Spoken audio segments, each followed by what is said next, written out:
Wait, are you trying to tell me that gamers don't actually enjoy playing a game with a guide to find hundreds of useless collectibles? Hello and welcome. In this video I want to talk about one of the most annoying parts of getting the Platinum trophy in a lot of games. Looking for collectibles. My main issue with collectibles is the fact that in some games I feel like developers don't respect my time. Let me explain.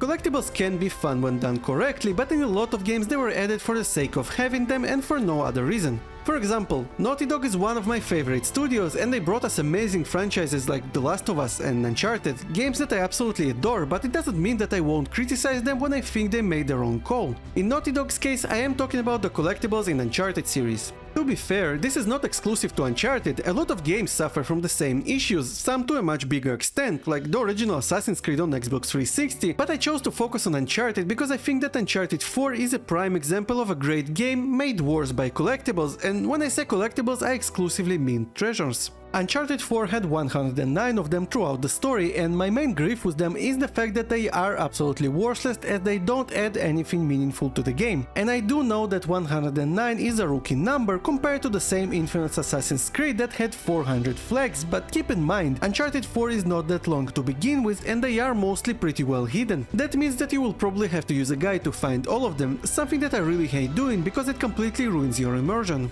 I do understand what they were going for though. The environments in this game are truly magnificent and exploring every corner is something that I was doing when gaming long before I ever started trophy hunting. My guess is they were trying to nudge players into exploring the map, but I just don't think that it's really needed in 2021 anymore because the gaming landscape has changed.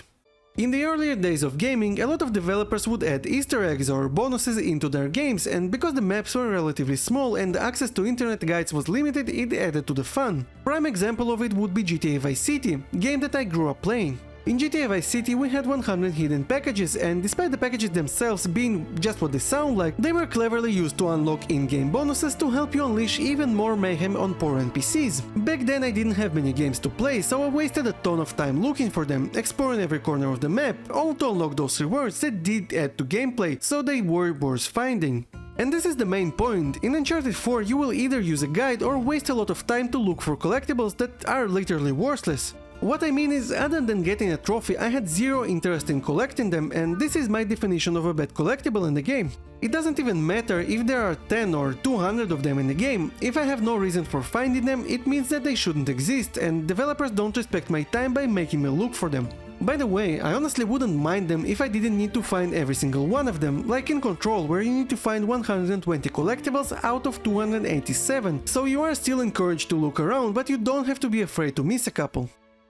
Not everything is bad though. Despite the treasures fiasco, Uncharted 4 is actually doing a lot of things right in the collectibles department. First of all, they are trackable, and you can see in the menu which exact treasure you are missing. Also, Chapter Select will tell you how many of them you missed in each area, something that really makes this process a lot more convenient for players. Another thing they did right is actually a different set of collectibles they added to the game, and I am talking about journal notes, journal entries, and my favorite of all of them, optional conversations. Finding all of them was an enjoyable experience for me, and the reason for it is because they added to the story and character development. Journal notes added a whole additional storyline to the game, and I did find it pretty interesting. Journal entries were helpful to convey Nathan's thoughts and were fun to read and look at, and the optional conversations were so well done that I think players are actually missing out if they don't find them.